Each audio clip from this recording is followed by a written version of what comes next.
मंच टीवी की खास पेशकश गणेश दर्शन में आप सभी का स्वागत है। हम कर रहे दर्शन शहर के विभिन्न गणपति मंडलों के।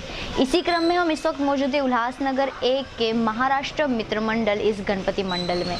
ये संस्था पिछले कई वर्षों से शहर में शिक्षा क्षेत्र में तो अपना योगदान दे ही रही है, लेकिन उसी के साथ साथ कई वर्षों से गणेशोत्सव भी उतनी ही धूमधाम और उत्साह के साथ मना रही है। विशेष रूप से इस संस्था द्वारा यानी कि गणेश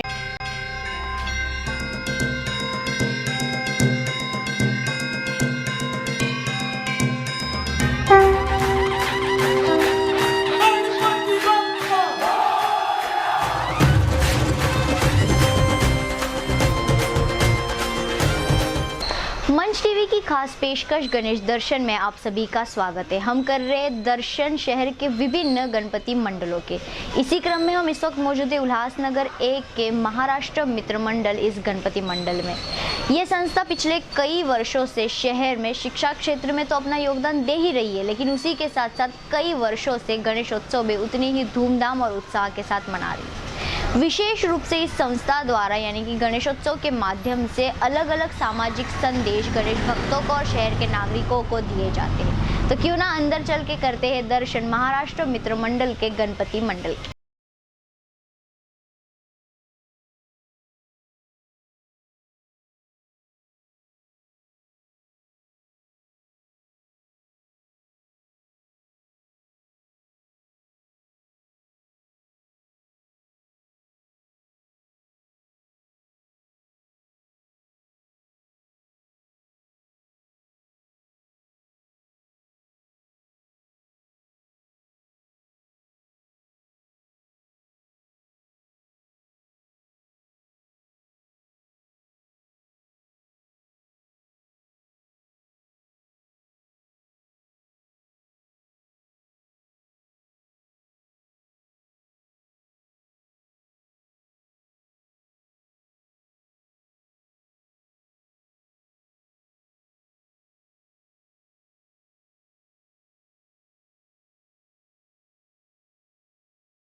हम कर रहे दर्शन उल्लासनगर 1 स्थित महाराष्ट्र मित्र मंडल के गणपति बाप्पा के। जैसे मैंने पहले भी कहा कि ये जो गणपति मंडल है पिछले कई वर्षों से गणेशोत्सव के माध्यम से कई सामाजिक संदेश देते हैं। तो इस वर्ष कौन सा सामाजिक संदेश या कौन सी ऐसी जानकारी है जो ये गणेश भक्तों तक और नागरिकों को पहुँचाना चाहती है, ये तो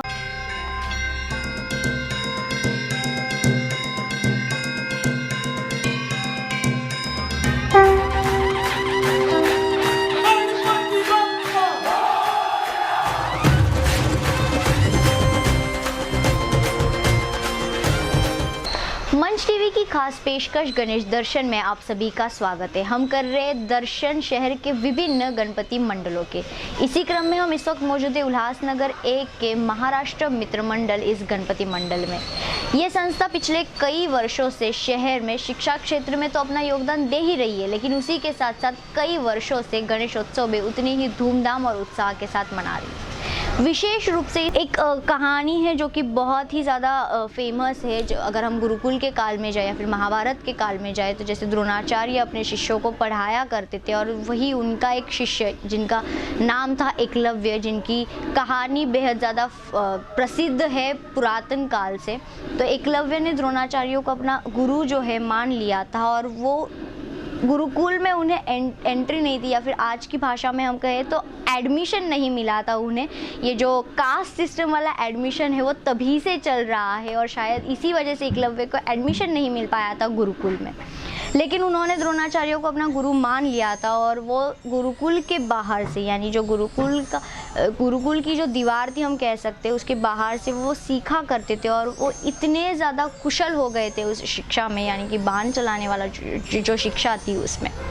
तो ये जो शिक्षण प्रणाली है गुरुकुल, ये जो शिक्षण प्रणाली है, जो शिक्षण पद्धति है, वो बहुत ही पुरानी और शायद तभी से हमारे देश में शिक्षा को बहुत ज़्यादा इम्पोर्टेंस दी जाती है। हम कर रहे हैं दर्शन उल्लासनगर 1 स्थित महाराष्ट्र मित्र मंडल इस गणपति मंडल के गणपति बाप्पा के। तो जैसे कि मैंने कहा कि इस वर्ष की थीम जो है इस गणपति मंडल की, वो अपने आप में अलग और अपने आप में बेहद ज़्यादा महत्वपूर्ण है। आज की जो पीढ़ी है उन्हें ये पता होना चाहिए कि हमारे देश की शिक्षण प्रणाली या शिक्षण पद्धति पहले से कैसी है। तो जैसे हमने कहा कि गुरुकुल से शुरुआत हुई थी हमारे देश में शिक्षण पद्धति की, उसके बाद छोटे छोटे गाँव में, छोटे छोटे जो हमारे कस्बे थे हमारे देश के, वहाँ पे शिक्षा जब प्रदान की जाती थी तो कुछ इस प्रकार थी कि पहले क्लासरूम्स नहीं थे या फिर पाठशालाएं नहीं थी। तो पहले गाँव में गाँव के जो बड़े बड़े पेड़ होते थे, पेड़ पौधे होते थे, उनके नीचे जो है मास्टर जो है या फिर जो टीचर्स होते थे वो गांव के बच्चों को पढ़ाया करते थे। और उसके बाद यानी गुरुकुल के बाद अगर कोई बदलाव हुआ है शिक्षण पद्धति में तो ये यही हुआ था कि प्रॉपर एक पाठशाला होती थी, लेकिन उसमें दीवारें नहीं होती थी पाठशालाओं में, और ओपन जगह पे जहाँ पे पेड़ पौधे हो या फिर जंगल हो या फिर कोई आंगन हो किसी के घर का, वहाँ पे पढ़ाया जाता था विद्यार्थियों को।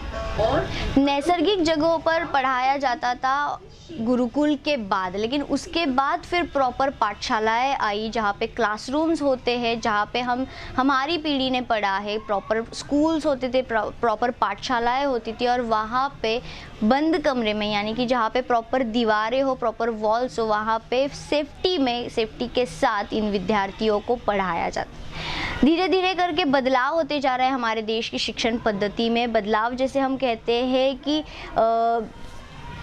बहुत बड़ी नीड है, बहुत ज़्यादा ज़रूरत है बदलाव की, और बदलाव होना भी चाहिए। तो इन पाठशालाओं के बाद अगर कोई बदलाव हुआ है शिक्षण प्रणाली में या शिक्षण पद्धति में, वो है कि डिजिटलाइजेशन होते जा रहा है धीरे धीरे करके स्कूल्स में, जहाँ पे एनिमेशन के ज़रिए, म्यूज़िक के ज़रिए, कंप्यूटर्स के ज़रिए विद्यार्थियों को पढ़ाया जा रहा है। और आजकल के बच्चे बहुत ज़्यादा अट्रैक्ट होते हैं इन्हीं चीज़ों को लेके, जैसे कोई एनिमेटेड चीज़ें हो या फिर म्यूज़िक से रिलेटेड चीज़ें हो।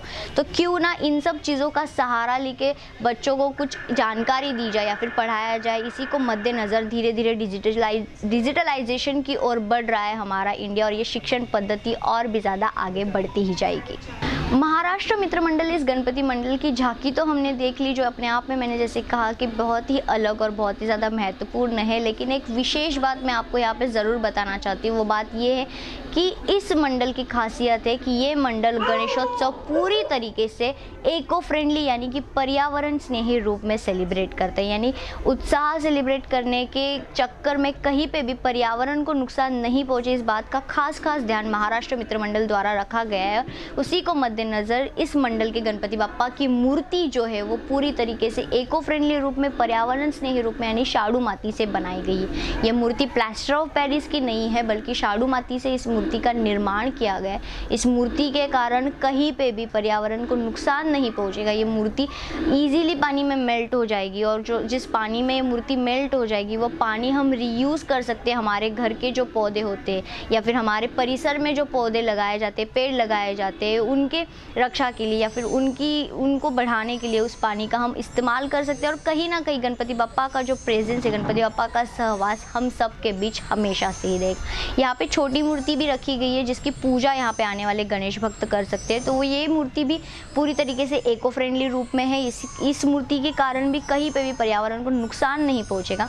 यानी महाराष्ट्र मित्र मंडल गणेशोत्सव के माध्यम से ना सिर्फ सामाजिक संदेश देते, ना सिर्फ सामाजिक जनजागृति करती है, बल्कि पूरी तरीके से पर्यावरण स्नेही रूप में ये गणेश उत्सव सेलिब्रेट करते हैं, जो कि बहुत बहुत बहुत ज़्यादा महत्वपूर्ण है। और शहर के सभी मंडलों को हम यही संदेश देना चाहते हैं कि सिर्फ गणेश उत्सव ही नहीं, बाकी की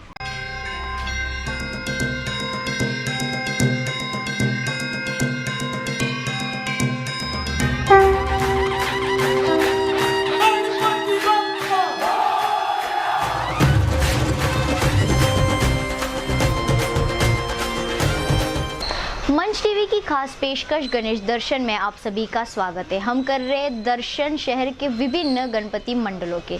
इसी क्रम में हम इस वक्त मौजूद है उल्लासनगर 1 के महाराष्ट्र मित्र मंडल इस गणपति मंडल में। ये संस्था पिछले कई वर्षों से शहर में शिक्षा क्षेत्र में तो अपना योगदान दे ही रही है, लेकिन उसी के साथ साथ कई वर्षों से गणेशोत्सव भी उतनी ही धूमधाम और उत्साह के साथ मना रही है।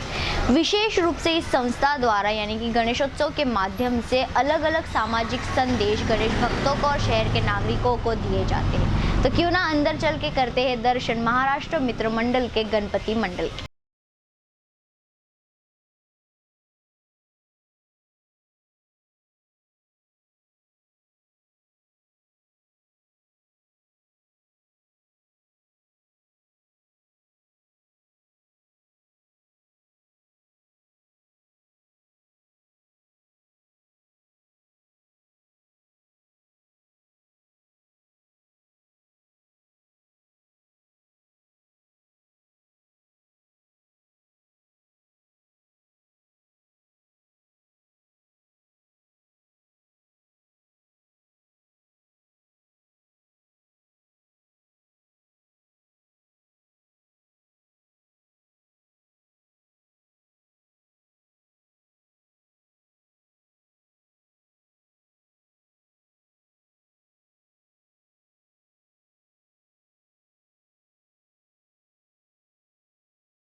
हम कर रहे दर्शन उल्लासनगर 1 स्थित महाराष्ट्र मित्र मंडल के गणपति बाप्पा के। जैसे मैंने पहले भी कहा कि ये जो गणपति मंडल है पिछले कई वर्षों से गणेशोत्सव के माध्यम से कई सामाजिक संदेश देते हैं। तो इस वर्ष कौन सा सामाजिक संदेश या कौन सी ऐसी जानकारी है जो ये गणेश भक्तों तक और नागरिकों को पहुँचाना चाहती है, ये तो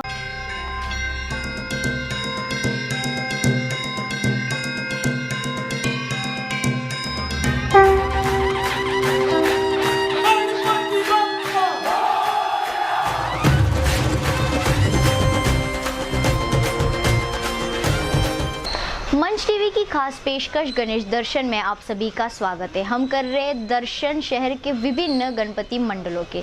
इसी क्रम में हम इस वक्त मौजूद है उल्लासनगर 1 के महाराष्ट्र मित्र मंडल इस गणपति मंडल में। ये संस्था पिछले कई वर्षों से शहर में शिक्षा क्षेत्र में तो अपना योगदान दे ही रही है, लेकिन उसी के साथ साथ कई वर्षों से गणेशोत्सव भी उतनी ही धूमधाम और उत्साह के साथ मना रही है। विशेष रूप से इस आताही मागे मला वाटतं किती तारखेला आपण आता जस्ट 15 दिवस झाले सर की असं एक विभाग आहे, म्हणजे खेडेगाव आहे, काय त्याचं नाव गावाचं नाव, त्या गावात गेलेले ते दांडे सर आणि संस्थेचे काही संचालक मंडळी त्या गावात जाऊन अन्नधान्य त्यांना दिलेले, ज्यांची कॅपॅसिटी नाही आज, पण आपण काहीतरी त्यांचं देणं भाग आहे ह्या उद्देशाने ते गेले, त्यांना ते अन्नधान्य दिलेले, त्यांचा हातभार लावलेला. हे संस्थेचं उपक्रम नेहमी चालत आलेलं आहे. और भी सामाजिक कार्य अजून सामाजिक कार्य चाललेलं, ज्यांना वया नाही, पुस्तकं नाही, ज्यांची कॅपॅसिटी शिकण्याची नाही, त्यांना त्या शिक्षण प्रवाहात आणलेलं आहे या संस्थेने. मग असे बरेच कार्यक्रम संस्था ह्या माध्यमातून करत आलेले आहे. फक्त शाळाच नाही, इतरही कार्यक्रम त्यांनी करत आलेले आहे शाळेत. इस वर्ष की जो थीम है यानी कि हमारी शिक्षण पद्धति यहाँ पे दिखाई गई है, इस थीम के बारे में आप क्या कहोगे? आता शिक्षण पद्धती असं झालेली की आता पूर्वी हे गुरुकुल होतं, त्याच्यानंतर भिंतीची शाळा होती, त्याच्यानंतर त्याच्यात बदल झाला. शिक्षणात जसं जसं बदल होत गेला तसं तसे ह्या शाळांनी त्या शिक्षणात बदल करत गेली.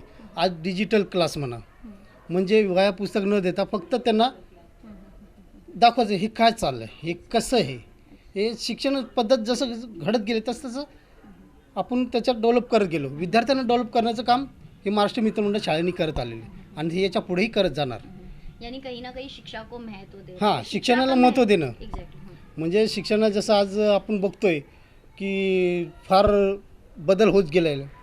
विद्यार्थ्यांवर जो दप्तराचा बोजा आहे तो ह्या शाळांनी कमी करत आणलेला आहे आणि याच्या पुढे करत राहणार. तो शिक्षा का क्या महत्व है, क्या संदेश आप दोगे लोगों को, कैसे वो शिक्षा को ज़्यादा से ज़्यादा महत्व दें? लोकांना हे संदेश देण्याचं गरजेचं आहे की बघा, आपण जो शिक्षण ही पद्धती आहे याच्यात बदल जे घडतं आहे ते आपण स्वीकारायला पाहिजे. त्याच्यामुळं आपल्या मुलांवर जो शिक्षणाचा बोजा आहे तो कमी होईल आणि त्या मुलाला आवड निर्माण होईल. हे शिक्षण पद्धतीचं बदल आहे.